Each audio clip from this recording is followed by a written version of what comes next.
I speak to you in the name of the Father, the Son, and the Holy Spirit. Amen.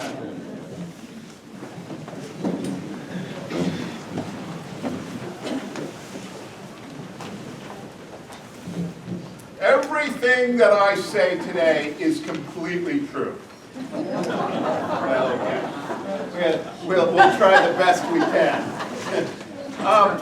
Since my mom is here, she'll be able to proof check everything. My dad was a great man, but he had a flaw, and that flaw was that he was colorblind. He couldn't discern greens from blues. So he was adamant that his favorite color was green. It wasn't because he liked the outdoors or anything. He just couldn't tell that what he really liked was blue. So he had this peculiar habit of buying green things and insisting they were beautiful. And so in 1972, he bought a green Plymouth Satellite and proclaimed that this was the most beautiful car ever. It was awful.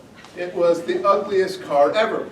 But he was just adamant that what he saw was the truth, even though everybody else knew that this was really an ugly car. One Sunday he came down from church and he had 6 different shades of green on, and he insisted that he looked dapper that day. And my mom told him to go up and put a pair of khakis on. So oftentimes we can be confronted by this reality, which is that what we think we are seeing is true. We think what we see is what is exactly the way it is. But in reality, it's not what actually is. It's just a limitation of our ability to see things as they are. And this is kind of where we are today in our readings, especially in our third reading from the Gospel of John. So our first reading today, we've got 3.5 short verses from Genesis. And in those 3.5 verses, we learn about basically the call of Abram or Abraham. We learn that this is God's initiative, that God begins the call process. It's not Abraham's initiative. It's not a human endeavor in the sense that it begins with Abraham. It begins firmly with God. And God says, get up and go where I tell you to go. And Abraham gets up and goes where God tells him to go. And second, he says, any of the children that you will have are because I am blessing you with those children.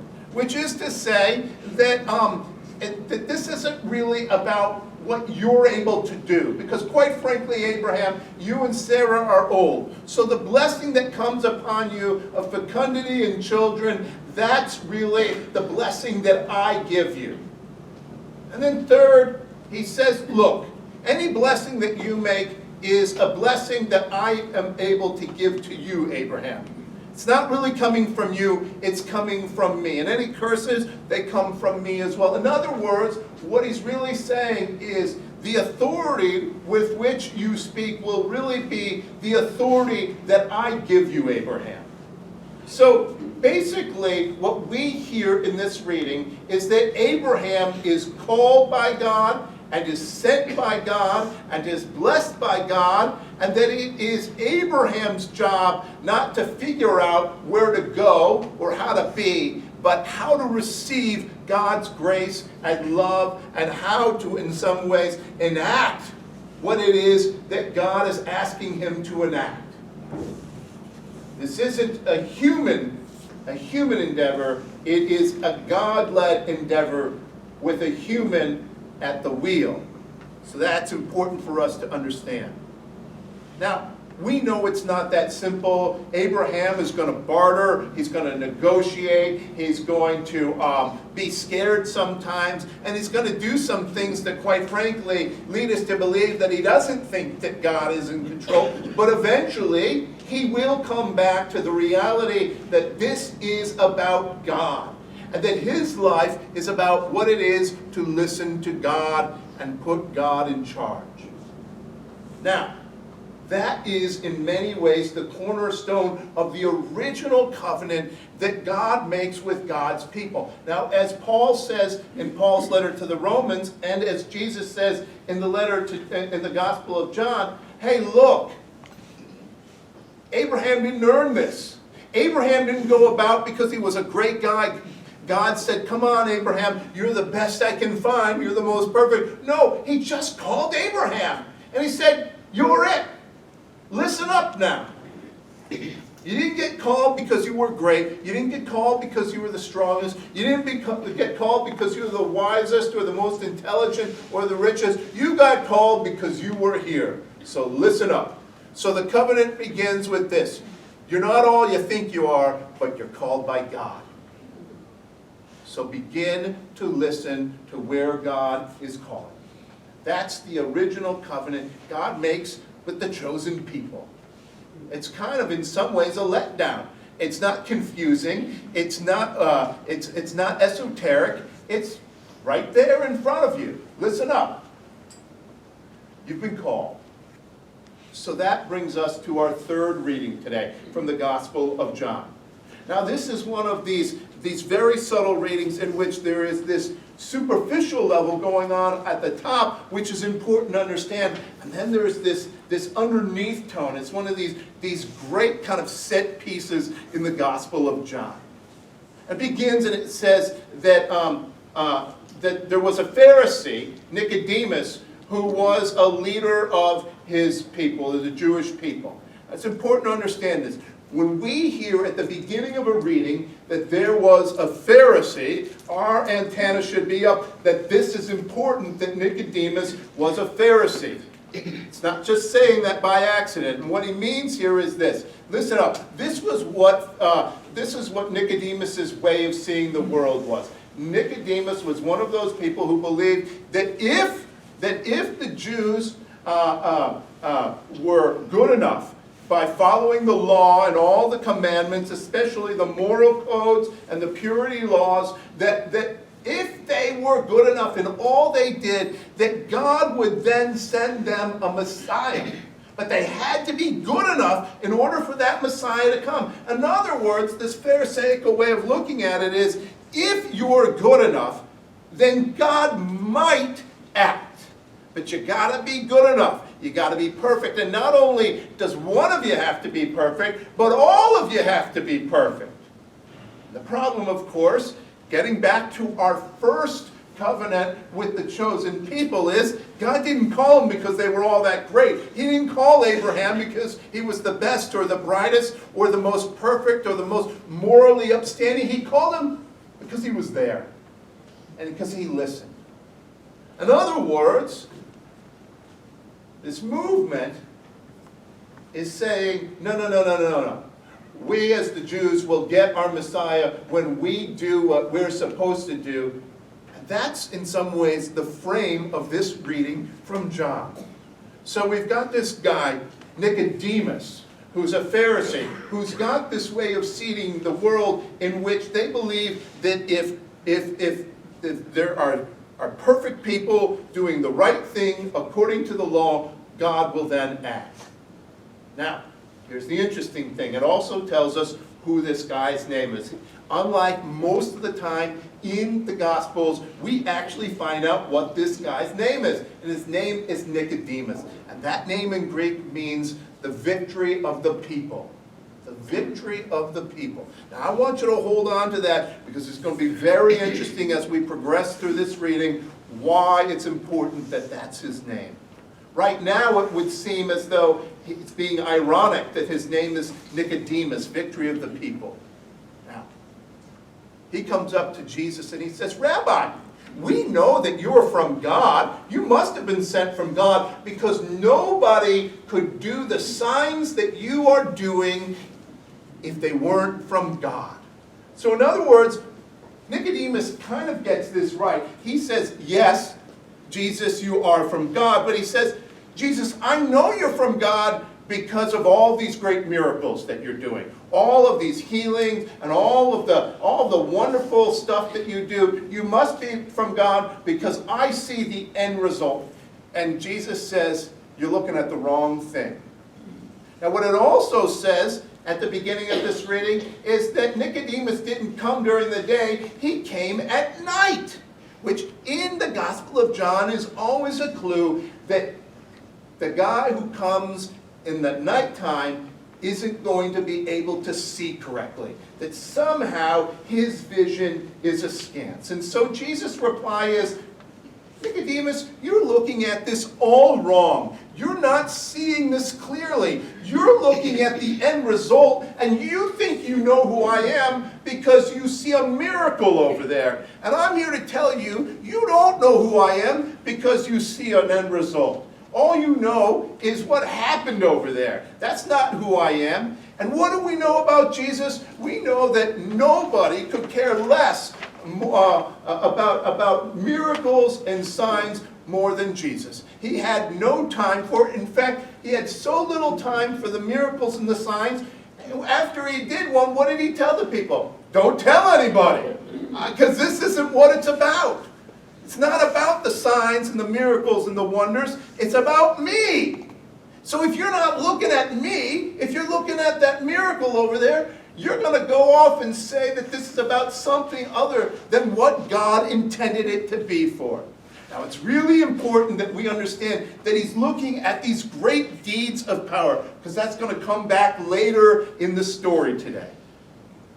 So Nicodemus says, if I'm looking at it all wrong then, Jesus, what will make me see it better? How can I see this better? And Jesus says, look, you got to be born from above. You got to be born of the Spirit and the water. In other words, you got to be baptized with the Spirit. And if you're not baptized with the Spirit, you could be the greatest thinker in the world. You could be the most attentive person to all the things in the world. But if the Spirit hasn't transformed your heart, well, then you're not going to be capable of seeing who I am. So you got to be born from above. So now here's the great thing. He says to Jesus, he says, well, how can I be born again? I can't go up in the womb and be born again. And Jesus says, oy vey, are you taking this all literally? What are you talking about? Are you a teacher of Israel? That you would rest on the literal meaning and the fleshy meaning of what I'm saying? That's not what I'm talking about. I'm talking metaphorically and spiritually here. In other words, it's not about another physical birth. It's about a spiritual birth. And Jesus says, what is of the flesh is of the flesh. And what is of the Spirit is the Spirit. In other words, if you look at things with the eye of the flesh, and just what's here according to the flesh, you'll never actually know who I am.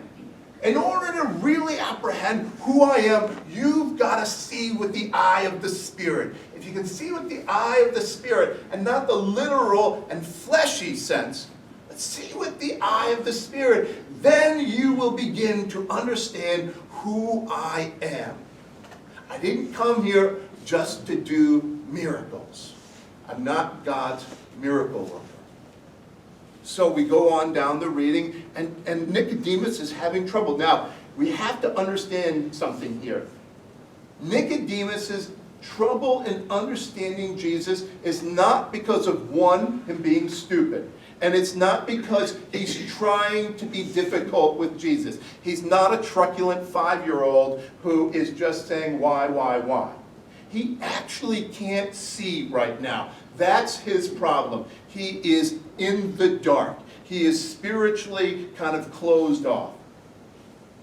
We go down later in the reading, and Jesus says, look, just as Moses raised the serpent in the wilderness, I too am going to have to be raised up. The Son of Man is going to have to be raised up just like that serpent. And then he says, he goes on down a little bit further, and he says, look, you don't know this yet, Nicodemus, but I want you to hear that. I want you to hear that I'm going to have to be raised up like that serpent in the wilderness. Now, Nicodemus doesn't know this yet. Jesus knows something about Nicodemus, which is that Nicodemus himself is going to be at the cross with Jesus, and he himself is going to take Jesus down off the cross with Joseph of Arimathea. That in the light, he will take the crucified body down off the cross. Nicodemus doesn't know this, but he will live into his name, victory of the people. He will be at the cross. He will see Jesus in the light, and he will take Jesus' body down and prepare it for burial. Now, Jesus goes on and says two more things here in this reading. The first thing he says is this: "For God so loved the world that he sent his only Son into the world so that people might believe and might have salvation." And the second thing he says is really important, and that is that God sent Jesus so that the world wouldn't be condemned, so that the world would be loved and forgiven and redeemed. What Jesus is saying to us here in these last two verses is really important. The whole part of being called and living into that call of Abraham is about forgiveness and love and redemption. It is not about condemnation. It is not about being perfect. It is to know that God's mission is that of love. It is to know that it is about that redemption. Hey, Jesus is saying, things might be broken down here. You might be broken, but don't worry about it. Because God is at work here. And that work is love and forgiveness and redemption. The good news is that beginning with Abraham, it wasn't about how perfect you are. Beginning with Abraham, it wasn't about how much money he had in the bank. It wasn't because he did something really great. It was because you listened to what God had in store. And the good news that Jesus tries to tell Nicodemus and us here today is you don't have to be perfect. All of Israel doesn't have to be perfect. All of the world doesn't have to be perfect in order for God to act, because God's job is to redeem and forgive and to love and to sanctify and to bring us back into being in communion with him through his Son. The good news is that if Nicodemus can go from being in the dark to being in the light, all of us can go from being in the dark to being in the light. That if Nicodemus, who has trouble hearing and seeing and understanding what is happening, any of us can make that journey from the dark to the light. The good news is that here today, God again is speaking, and God is loving his people, and God is redeeming his people, and God is forgiving his people. And here today, the good news of God so loving the world is being announced to us again. Good news is that indeed you are forgiven and loved by God. Amen. Amen.